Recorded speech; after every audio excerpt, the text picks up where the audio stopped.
Ketua DPRD Kabupaten Minahasa klaim banjir di Papakelan terjadi akibat penebangan pohon. Banjir bandang menghantam Kelurahan Papakelan Sabtu lalu yang mengakibatkan sekitar 205 unit rumah rusak, 240 kepala keluarga terdampak dan 807 jiwa harus mengungsi. Banjir yang terjadi saat ini dinilai akibat adanya penebangan pohon di sekitar hutan Papakelan sehingga berkurangnya daerah resapan air.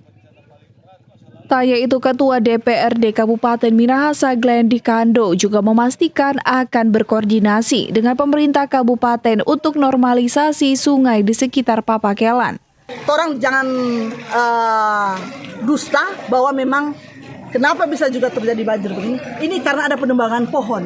Itu yang orang harus tertibkan. Tahun-tahun yang sebelum-sebelumnya kan tidak ada seperti ini. Nanti baru sekarang kan terjadi seperti ini. Ini mungkin terjadi baru 3 tahun terakhir toh. Nah, jadi seperti itu. Orang harus tertibkan, itu dia. Dan kita rasa juga pemerintah di bawah pimpinan Bapak Ror dan Bapak RD yang selalu peduli terhadap masyarakat, nasib masyarakat Minahasa. Beliau pasti akan concern dengan memprioritaskan pembangunan di seputaran aliran sungai.